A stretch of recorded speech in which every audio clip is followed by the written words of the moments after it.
안녕하세요. 어떻게 웬귤이죠? 근데 왜 저만 이렇게 또 많이 주셨어요? 살찌라고 주셨나? 자, 교재 오늘은 몇 페이지냐면 129페이지입니다. 129페이지 보시면 제2절 법률행위의 무효가 나오죠. 자, 무효의 저번주에 말씀드린 것처럼 성립은 했지만 아무런 효과가 없는 게 무효고, 2번 무효의 일반적 효과에서 1 부당이득 반환 해가지고 나와있죠. 그죠? 자, 무효는 효과가 없는 겁니다. 따라서 이행하기 전이면 이행할 필요가 없는 거고, 만약에 이행한 것이 있다면 부당이득으로 반환을 해줘야 되죠. 이게 원칙이에요. 다만 무효의 원인이 반사회적인 경우에는 불법 원인급여이기 때문에 뭐 할 필요 없죠? 반환할 필요가 없다는 거 기억해 두시고, 2번 제3자에 대한 무효 주장이 나오는데 한번 읽어볼게요. 무효는 당사자 사이에서뿐만 아니라 제3자에 대한 관계에 있어서도 주장할 수 있는 것이 원칙이다. 이게 뭐냐면 절대적 무효가 원칙이라는 거죠. 따라서 무효는 원칙적으로 제3자가 선이라 하더라도 뭐 하지 않냐면 보호하지 않아요. 다만 거래의 안전을 위하여 선의의 제3자에 대하여는 대항할 수 없는 경우가 있다. 107조, 108조. 이게 뭐죠?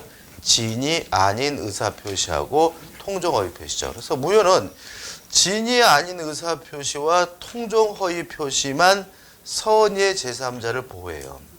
요 두 가지를 제외한 나머지 모든 무효는 제3자가 선이라 하더라도 보호하지 않고요.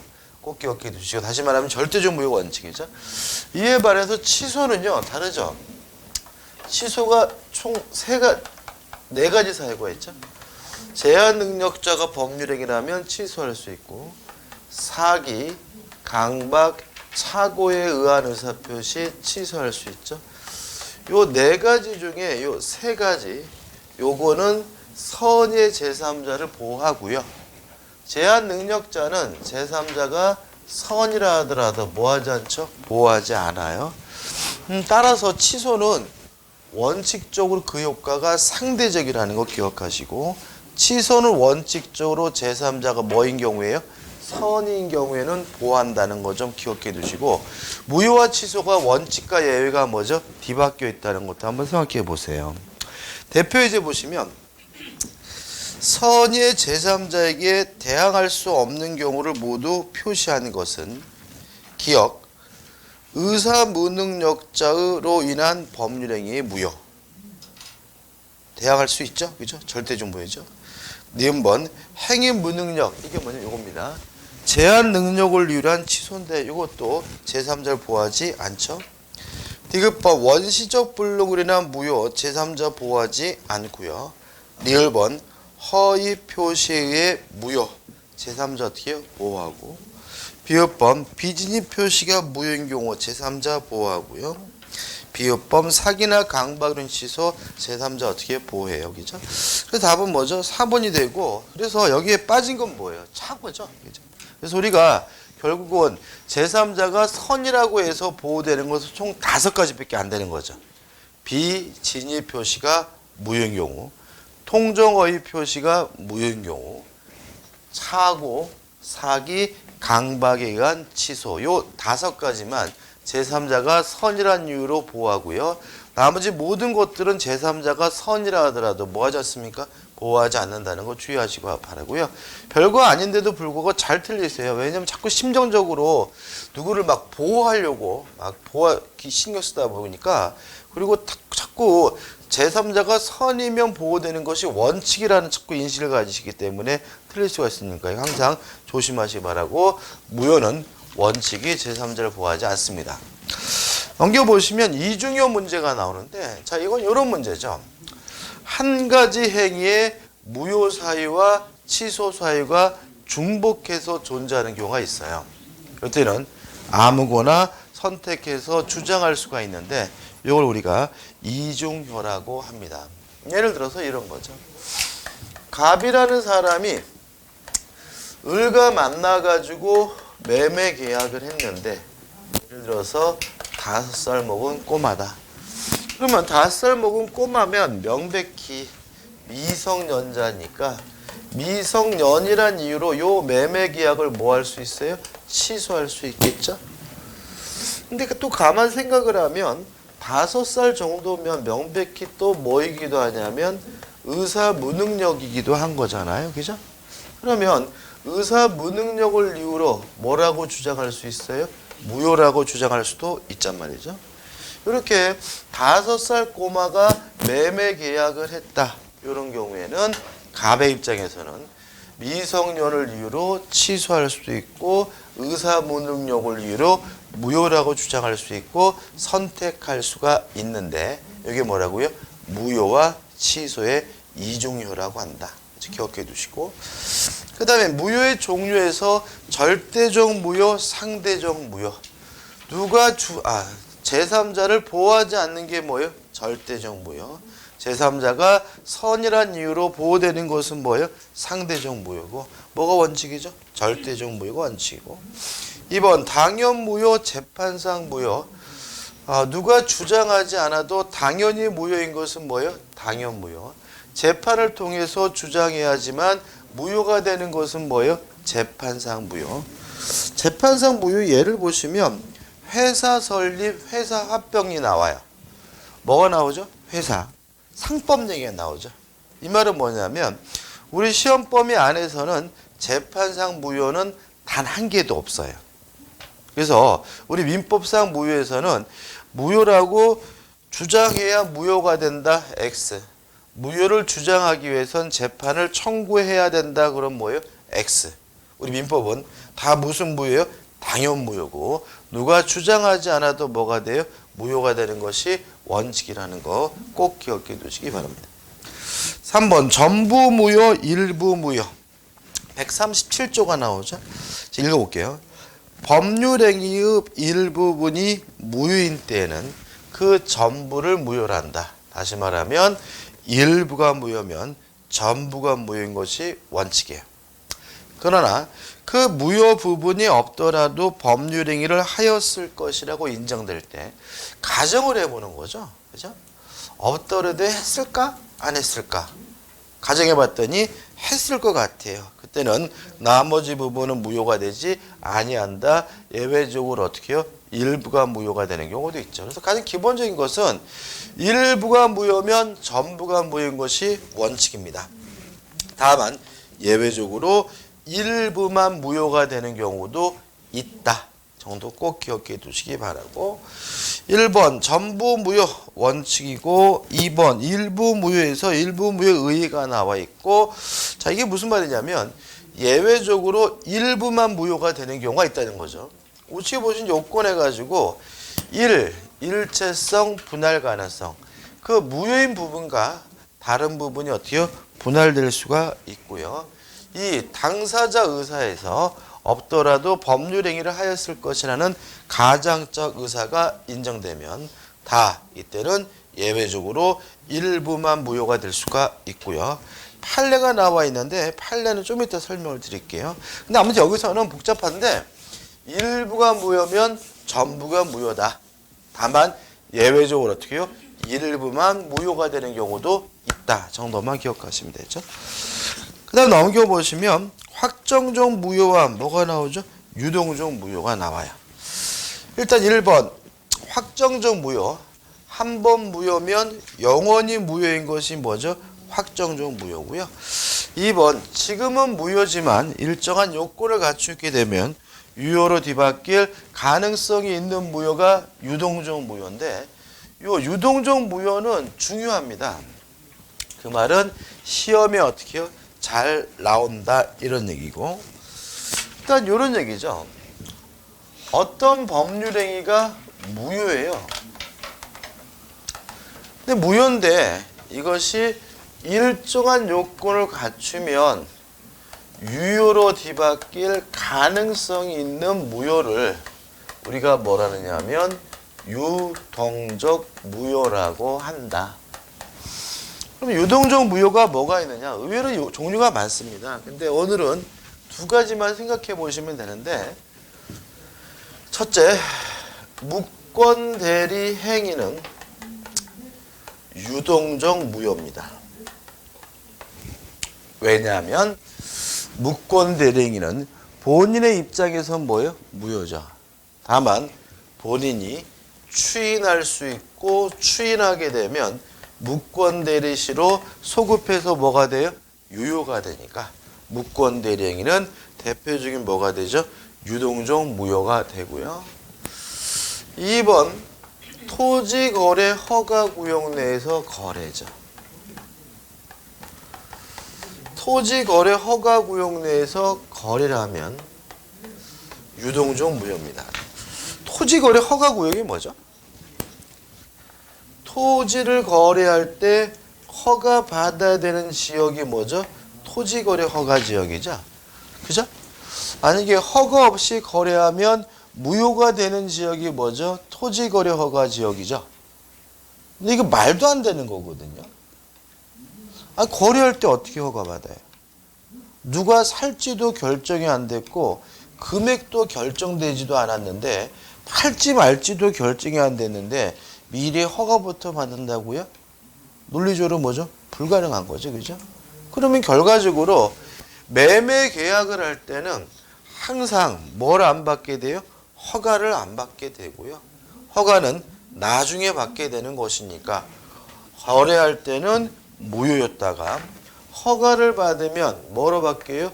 유효로 바뀌니까 토지거래 허가구역 내에서 거래하게 되면 뭐가 되는 거죠? 유동적 무효가 되는 거죠. 이게 뭐예요? 의의고. 법적 근거 보시고 답은 유동적 무효의 법적 취급이 나와 있는데 이 부분은요 좀 까다로울 수가 있어요. 될 수 있으면, 왜냐하면 보시면 판례가 굉장히 많잖아요. 그래서 그 판례 사이에 제가 정리해 드린 게 있긴 한데 판례도 한번 읽어보시긴 해야 돼요. 그래도 한번 정리를 한번 해보자고. 교재 다 나와 있는 겁니다. 일단 유동적 무효는 원칙적으로 무효다. 자, 이게 무슨 말이냐면 유동적 무효는 일단은 뭐예요? 무효예요. 허가를 받으면 유효로 뒤바뀔 가능성이 있다는 점에서는 특색이 있긴 하지만 일단은 얘도 뭐인 거죠? 무효인 거죠.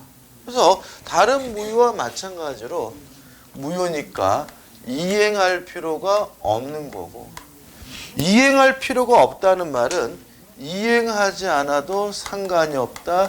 채무불이행이 아니라는 거고요.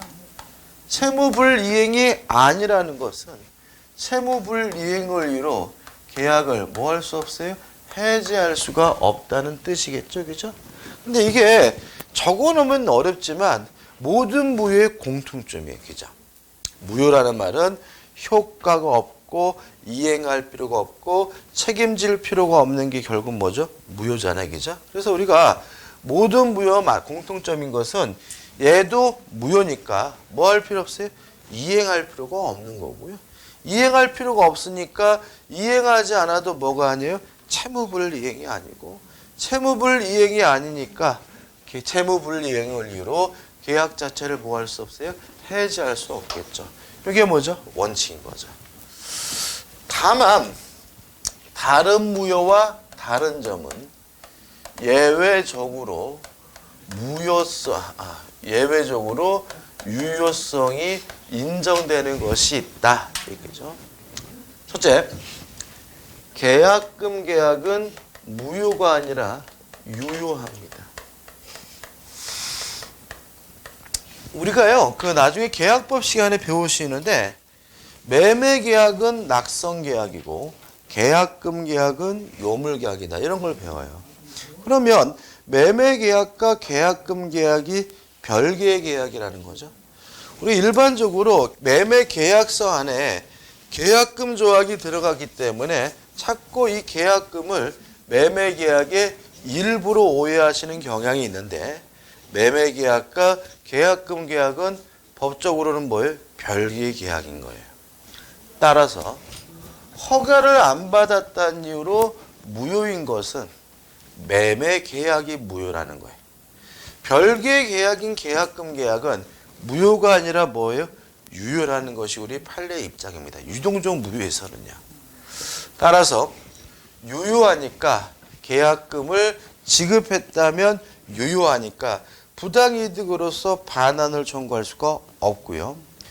유효하니까 계약금으로서의 효과, 준 사람은 포기하고 받은 사람은 배액을 상환하고 계약을 뭐 할 수 있어요? 해제할 수가 있는 거죠. 다시 말하면 채무 불이행을 이유로 한 해제는 할 수 없지만 계약금을 이유로 한 해제는 가능한데 이유는 계약금 계약이 무효가 아니라 뭐이기 때문에 유효하기 때문에 그런 거죠. 그 다음에 두 번째로 중도금을 미리 지급했기로 했더라도 무효니까 줄 필요가 없는 거예요. 다만 줄 필요가 없는 중도금을 어떻게 할 것이냐. 이미 지급된 중도금도 유효합니다. 따라서 지급하기 전까지는 지급할 필요가 없지만 지급했다면 뭐 한 거예요?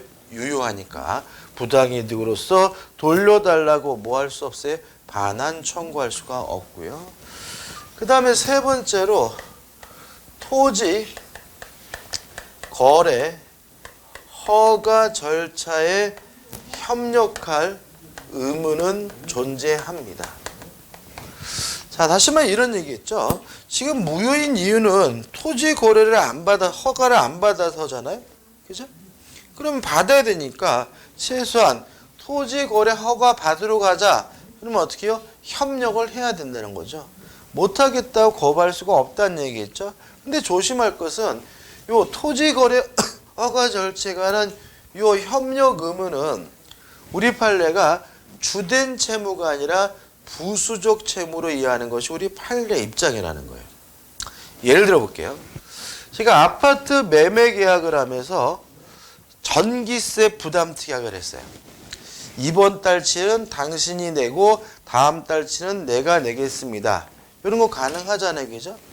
근데 아파트를 매매 계약하고 매매 대금 다 받고 뭐 다 됐는데 다만 뭘 안 주고 있냐면 전기세를 안 주고 있어요. 전기세가 예를 들어서 30만 원인데 그러면 전기세 안 줬다는 이유로 그 아파트 매매 계약 자체를 없던 거라 하자 해지할 수 있을까요? 그건 안 되는 거예요. 왜냐하면 매매 계약에 있어서 전기세 부담 특약은 주된 채무가 아니라 뭐죠? 부수적 채무니까요. 그러면 30만 원 못 받는 건가요? 아니겠죠. 계속해서 달라고 뭐 할 수 있어요? 지랄거릴 수도 있는 거고요. 또 안 주길래 내가 관리사무소에 가서 30만 원 냈다면 나중에 손해배상을 뭐 할 수 있어요? 청구할 수 있는 거죠. 이게 뭐냐면 부수적 채무의 특징이에요. 부수적 채무는 불이행을 이유로 계약 자체를 뭐 할 수는 없어요? 해지할 수는 없습니다. 다만 달라고 지랄거릴 수 있다. 이행을 강제하는 것은 가능하고요. 또 손해배상도 뭐 할 수 있어요? 청구할 수가 있어요. 자, 그럼 이렇게 되는 거죠. 협력 의무는 존재하는데 협력 의무를 우리 판례가 주된 채무가 아니라 부수적 채무로 이해한다는 말은 결국은 일방이 한쪽 당사자가 못하겠다라고 거부한다면 그것만으로는 계약 자체를 뭐 할 수는 없어요? 해제할 수는 없지만 함께 가자. 이행을 강제하는 거 가능하고요. 또 만약에 그 인간이 협력하지 않아서 손해가 발생했다면 무엇도 청구할 수 있죠? 손해배상도 청구할 수 있다는 것까지 꼭 기억해 두시기 바랍니다. 아무튼 핵심은 토지거래 허가 절차에 대한 협력 의무가 존재하는데 주된 채무가 아니라 무슨 채무죠? 부수적 채무라는 것이 핵심인 거죠. 그 다음에 주의하실 것은 요 일방이라는 말도 좀 조심하셔야 돼요. 자, 이게 무슨 말이냐면 만약에 쌍방 모두가 허가받지 말자고 결의를 했어요. 쌍방 모두가 허가 안 받기로 했어요. 그러면 이 사람들은 더 이상 뭐 받을 일이 없는 사람이에요? 허가받을 일이 없는 사람이니까 그때는 유동적 무효가 아니라 무슨 무효죠? 확정적 무효겠죠. 다시 말하면 토지거래 허가 절차에 대한 협력은 일방이 거부하고 있어야 뭐가 돼요? 유동적 무효고요. 쌍방 모두가 거부한다면 유동적 무효가 아니라 확정적 무효가 됨을 조심하시기 바랍니다. 그 다음에 네 번째로 별도의 취소 사유가 존재할 수가 있죠. 예를 들어서 사기를 당했다, 강박을 당했다, 착오를 일으켰다. 취소할 수 있느냐? 만약에 유동적 무효도 무효다라는 논리만 집착한다면 결론은 뭐예요? 취소할 수 없다고 해야죠. 왜냐하면 취소라는 것은 뭔가요? 유효한 것을 소급적으로 뭐 하는 거예요? 무효화시키는 거죠. 그죠? 근데 우리 판례가 취소하는 것이 가능하대요. 그 말은 뭐겠어요? 일종의 유효성을 인정해 주는 거고요. 또 별도의 무효 사유가 존재할 수가 있겠죠. 반사회적이다, 또는 불공정하다 이런 경우에도 무효를 주장하는 것이 가능하다는 것이 우리 판례 입장인데 일종의 이것도 뭐죠? 별도의 유효성을 긍정하는 내용인 거죠. 다 했습니다. 그 다음에 이제 마지막으로 세 번째 기타입니다. 기타. 첫째, 지정 해제가 됐어요. 다시 말하면 매매 계약을 할 때는 토지거래 허가구역이었는데 계약하려고 허가받으려고 준비하는 과정에서 지정 해제가 돼서 토지거래 허가구역이 이제는 아니에요. 그러면 이제는 유동적 무효가 아니라 확정적 유효가 된다는 것이 우리 판례 입장입니다. 따라서 지정 해제되는 순간 확정적으로 유효가 되기 때문에 더 이상 허가받을 필요가 없다는 게 우리 판례 입장이고요. 그 다음에 두 번째, 중간 생략 등기가 이루어졌어요.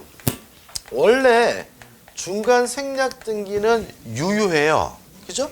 두 가지 이유가 있어요. 전에 했던 거. 중간 생략 등기를 금지하고 있는 부동산 등기 특별조치법은 무슨 규정이죠? 단속 규정이니까 처벌은 하지만 등기 자체는 뭐죠? 유효하고요. 또 하나 유효한 이유가 있는데 중간 생략 등기는 왜 하는 거죠? 세금 안 내려고 하는 거죠. 세금 회피는 인간 본성의 발현이니까 뭐 하지도 않아요? 반사회적이지도 않죠. 그러니까 중간 생략 등기는 뭐 한 거예요? 유효한 거예요.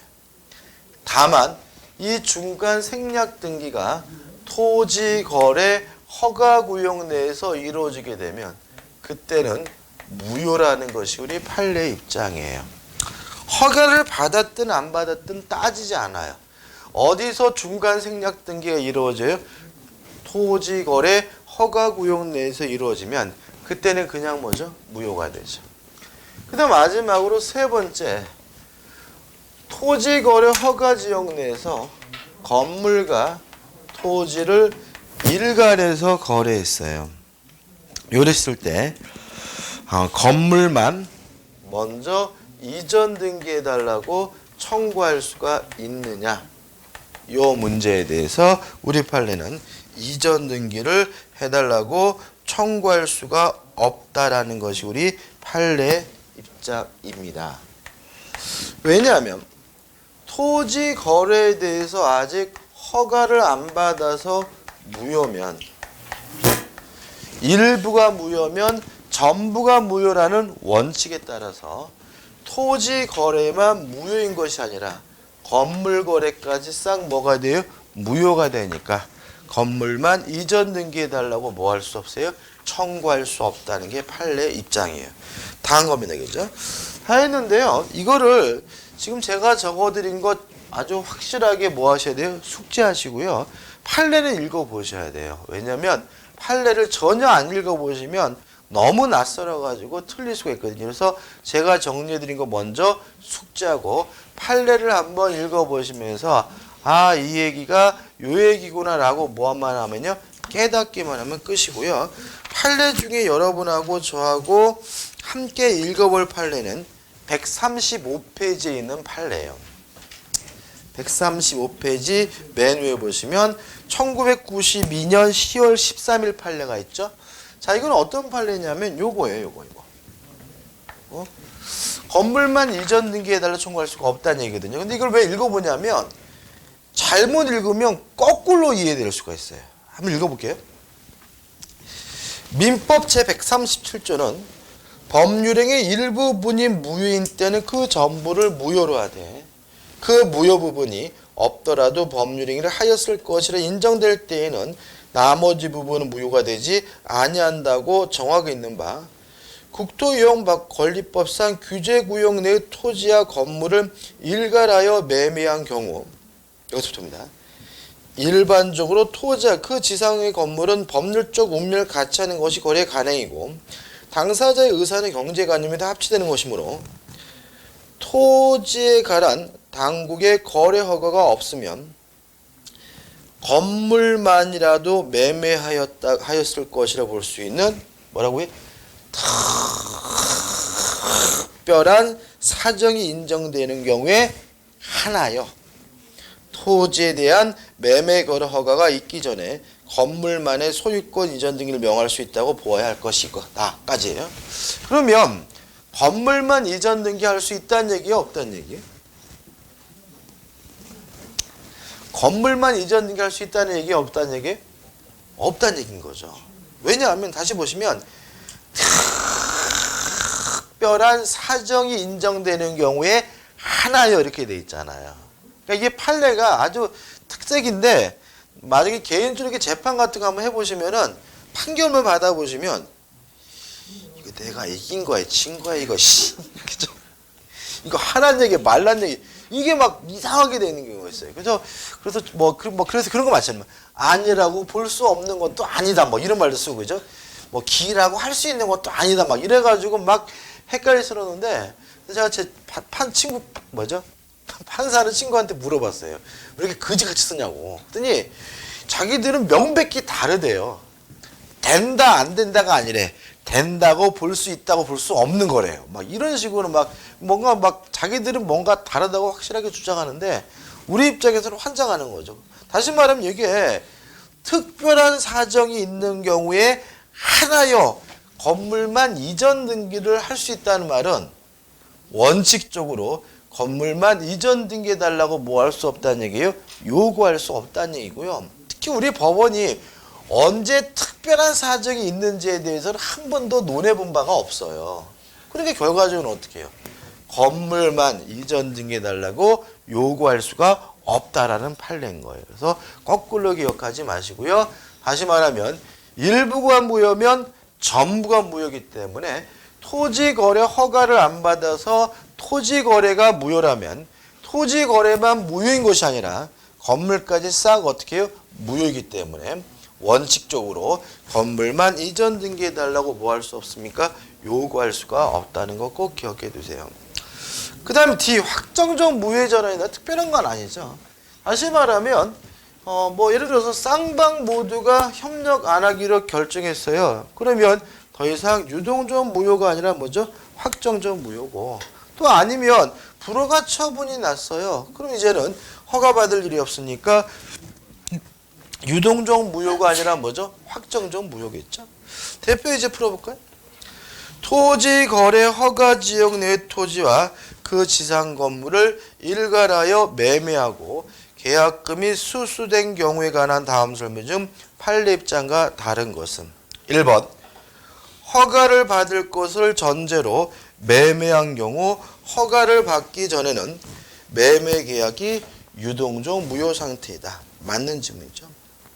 2번 유동적 무효 상태에 있는 거래계약 당사자는 상대방이 그 거래계약의 효력이 완성되도록 협력할 의무를 이행하지 아니하는 경우 거래계약을 해지할 수 있다. X죠.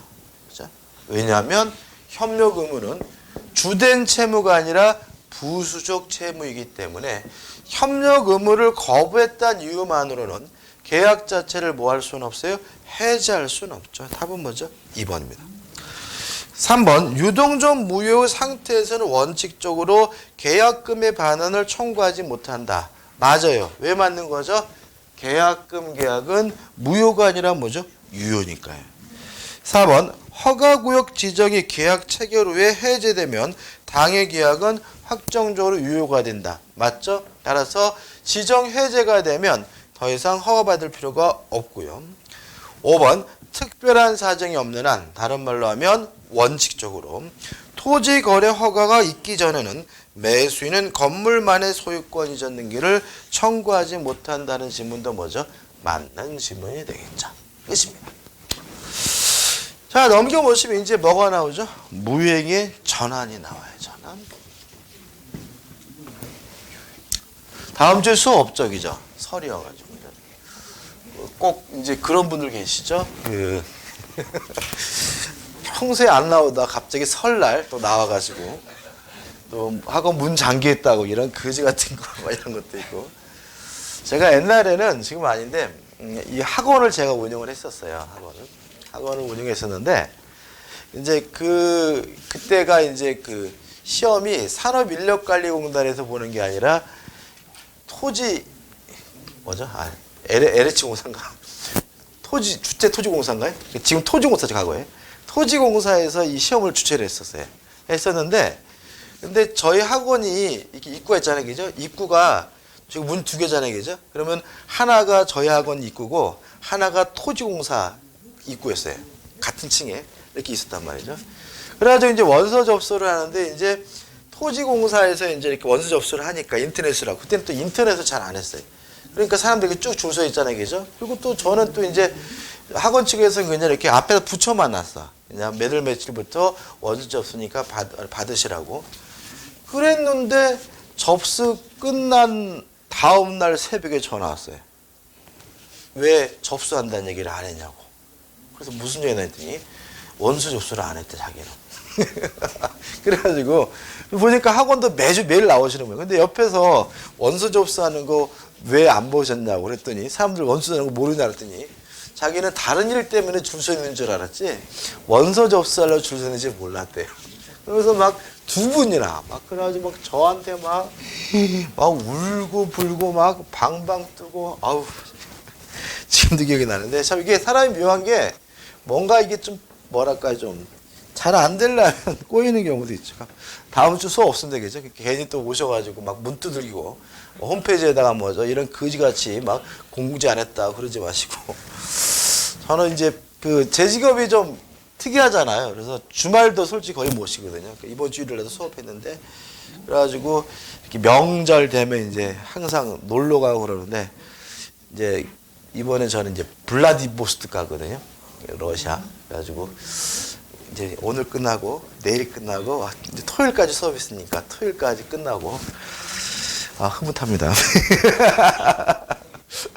제 차는 지금 막 얼어 죽을까 봐 고민하는데 자 무효행위 전환입니다. 자 이런 얘기입니다. 법률행위가 무효예요.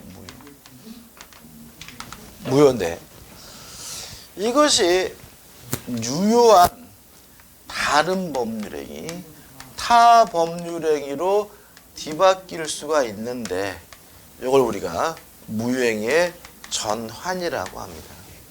그러면 이렇게 되는 거죠. 아까 유동적 무효는 행위가 무효인데 그 행위 자체가 유효로 바뀌는 게 뭐예요? 유동적 무효라면 이것도 무효가 유효로 바뀐다는 점은 같죠. 다만 어떻게 바뀐다고요? 다른 법률행위, 타 법률행위로 뒤바뀌어서 유효로 바뀌는 걸 우리가 뭐죠? 무효행위의 전환이라고 하고요. 의의 나와 있고 전환의 요건이 나와 있는데 전환의 요건은 좀 큰 의미는 없어요. 한번 쭉 보시고 중요한 게 뭐냐 우측에 보시면 전환의 모습이 나옵니다. 일단 교재도 나와 있는데 이런 겁니다. 원칙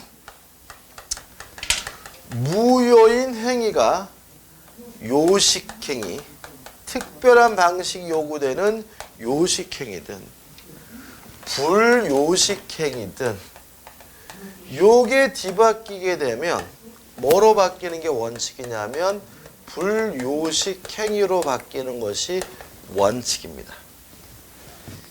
예외 예외라는 말은 원래는 안 되지만 몇 가지 예외가 인정된다는 뜻이겠죠.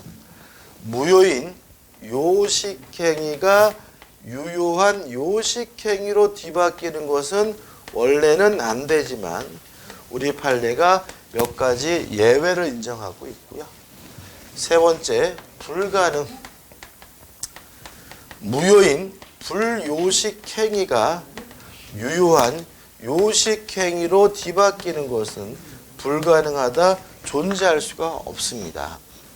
근데 이게 문제가 같은 말이 막 반복되니까 이게 자꾸 헷갈려요. 그래서 우리가 수험적으로는 뭐를 기억하시냐면 뒷대가리. 뭐로 바뀌는 게 원칙이라고요? 불요식행위로 바뀌는 게 원칙이라고. 그래서 교재 보시면 1. 불요식행위 전환 이렇게 적어놓은 거예요. 이게 뭐예요? 원칙이에요. 그 다음에 뭐는 안 된다고요?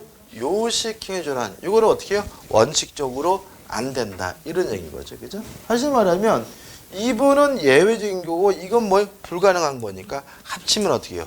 원칙적으로 요식행위로 뒤바뀌는 것은 뭐죠? 허용되지 않는다. 이렇게 기억하시면 되고요. 그 다음에 이건 예외니까 좀 봐야 되는데 세 가지 예가 있어요. 첫째, 타인의 자를 친자로 입적시키는 것은 요식행위인데요. 무효입니다. 왜요? 친자식이 아니니까요. 다만 얘가 뭐로 전환될 수 있냐면 양자 입적으로 전환될 수 있어요. 무효인 요식행위가 유효한 요식행위로 전환되는 예예요.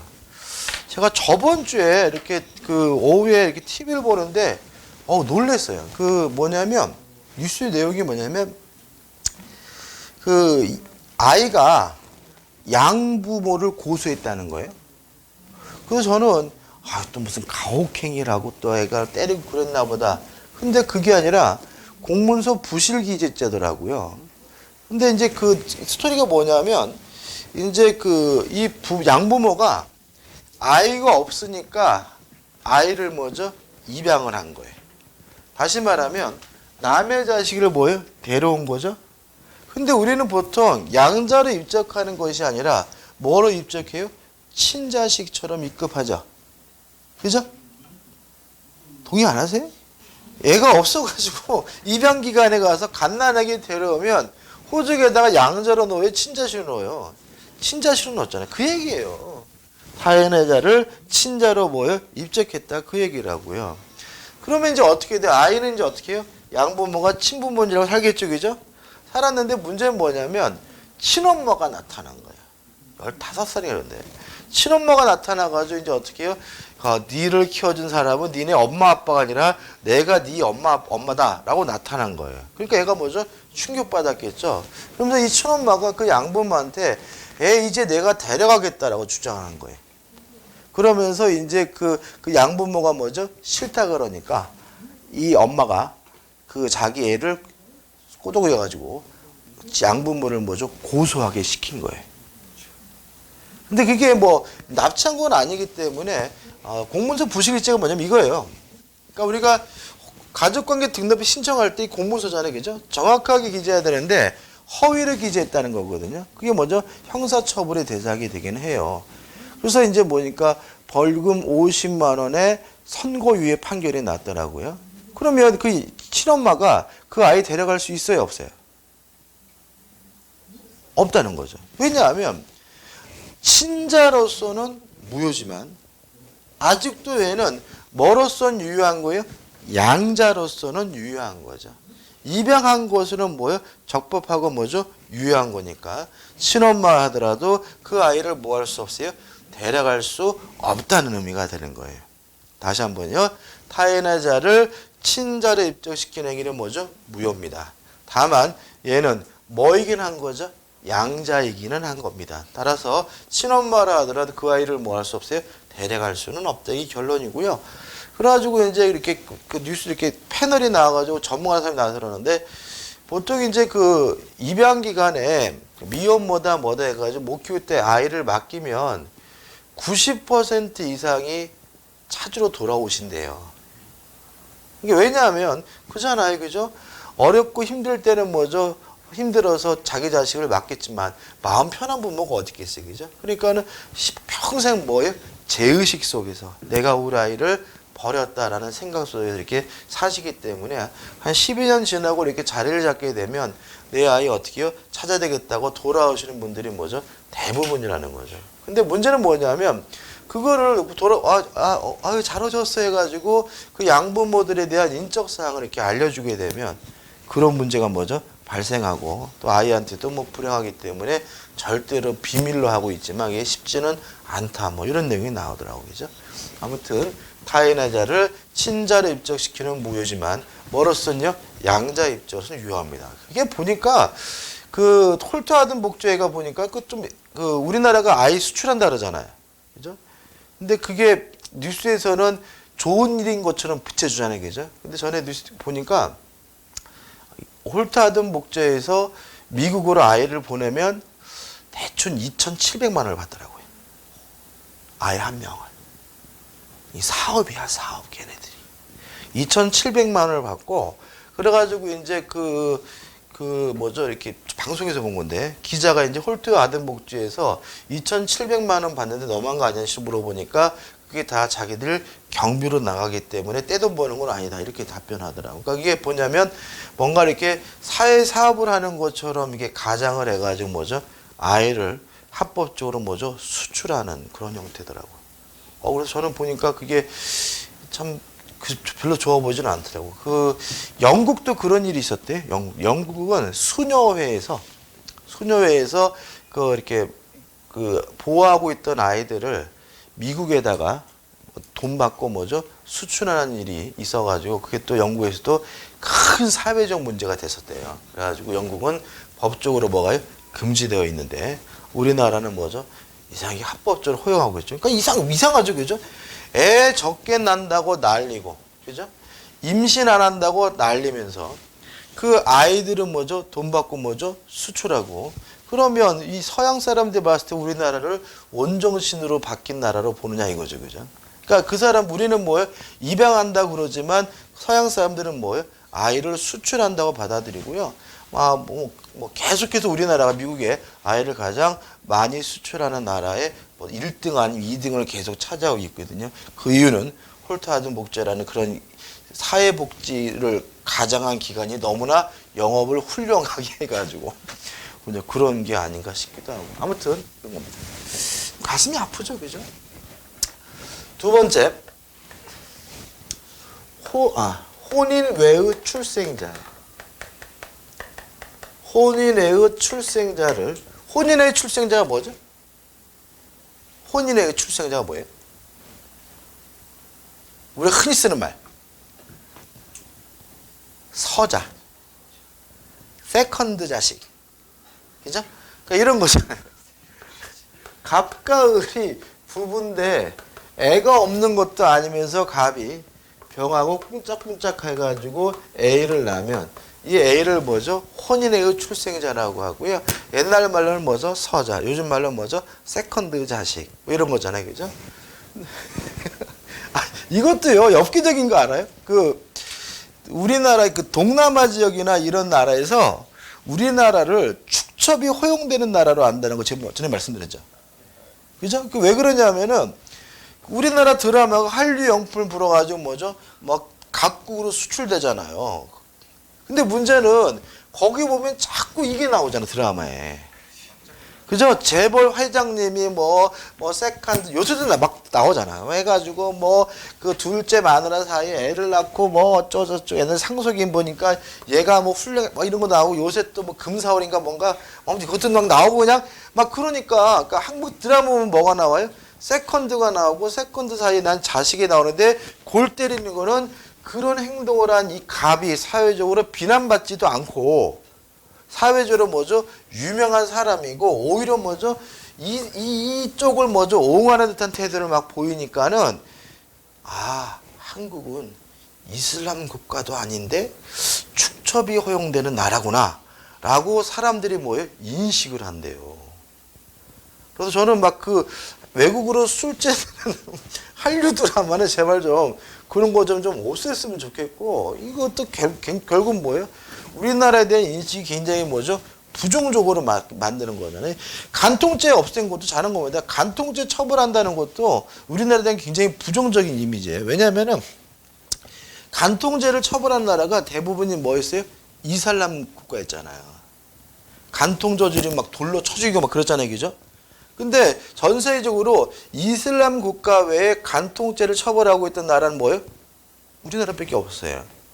우리나라밖에 없는데 거기다 또 우리나라는 또 뭐까지 있어요? 축첩제도도 있는 것처럼 보이니까 사람들 어떻게 생각해요?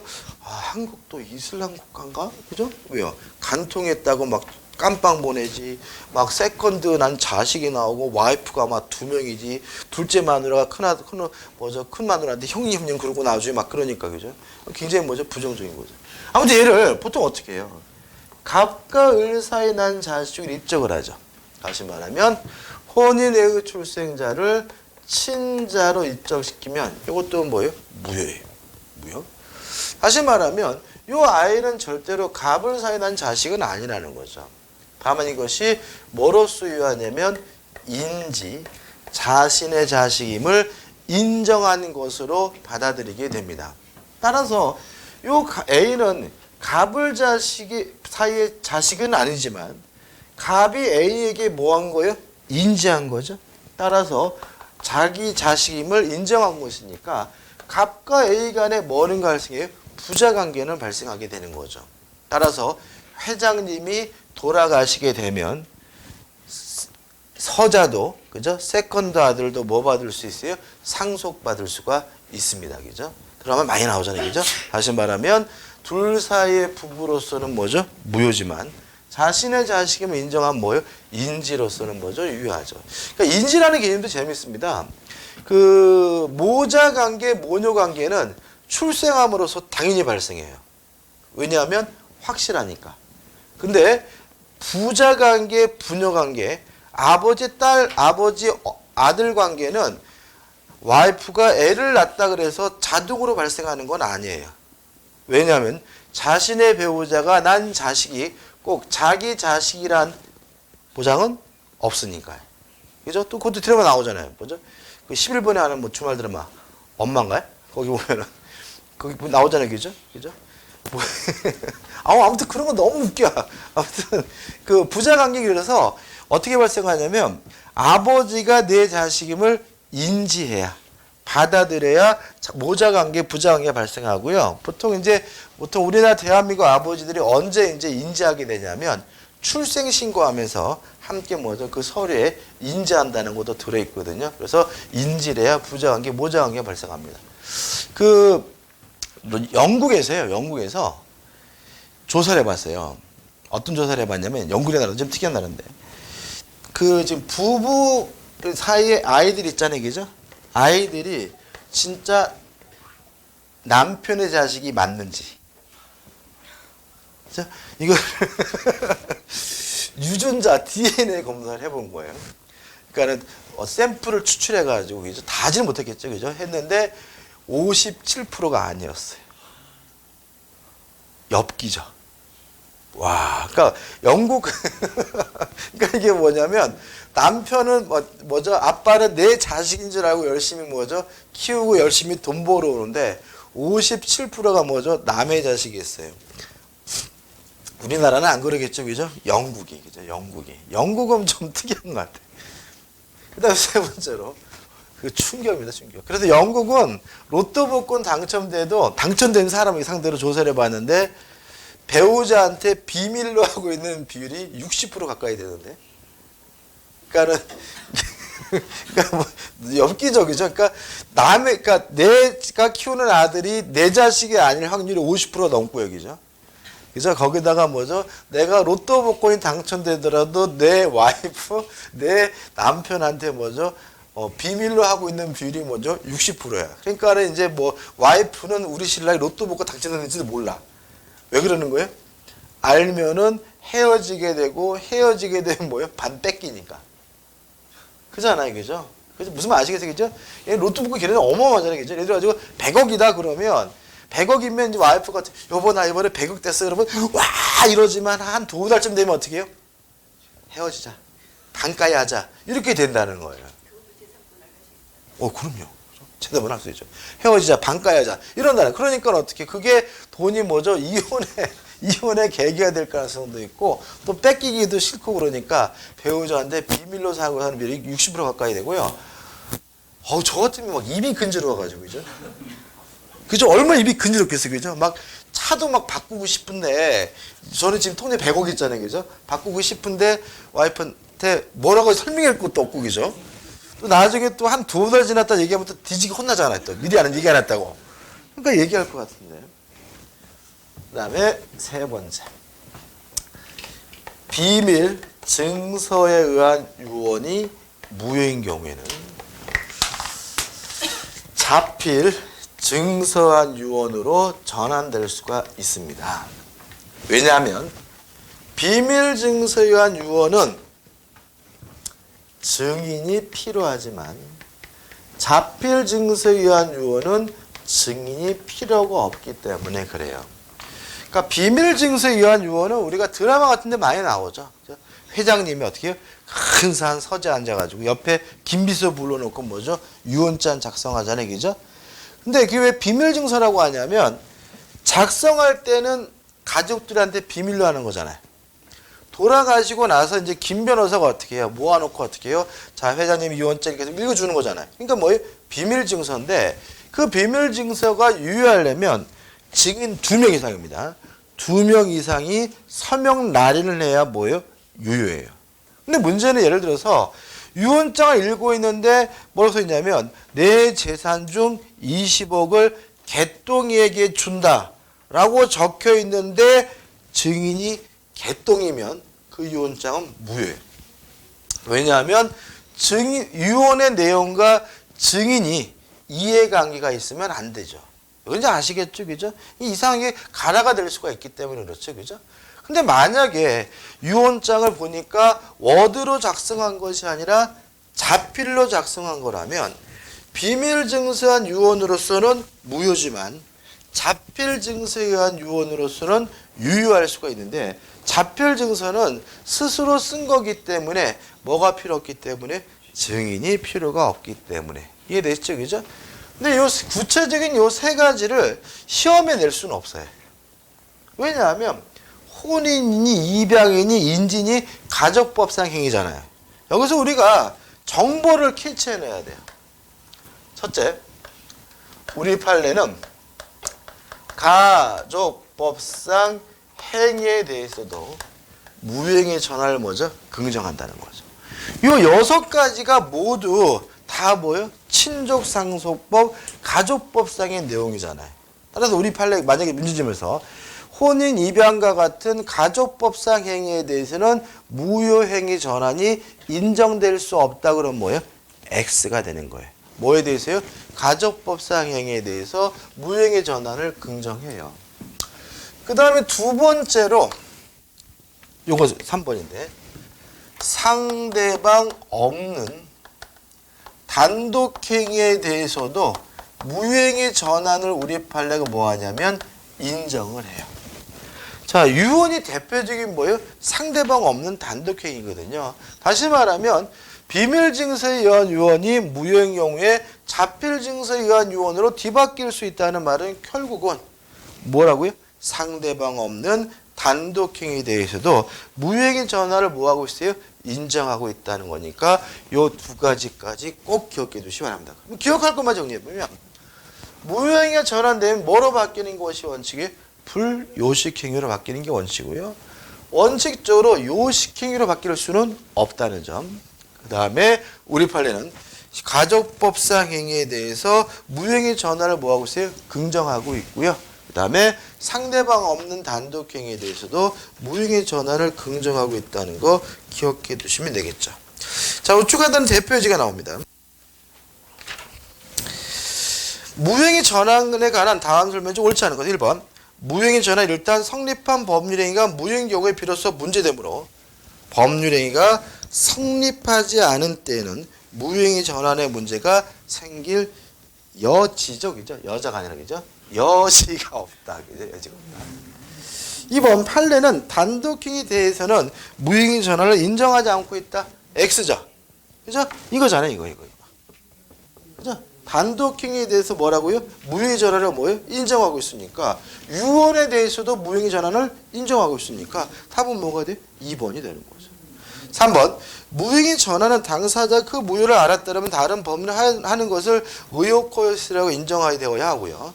4번 무효행위 전환은 무효인 법률이니까 다른 법 요건을 구비했을 경우에 인정되고 5번 판례는 입양, 상속 등과 관련된 신분행위 있어도 무효행위 전환을 인정하고 있다는 지문도 뭐죠? 맞는 지문이죠. 그죠? 좀 쉬었다가요. 무효행위 추인을 보도록 하겠습니다.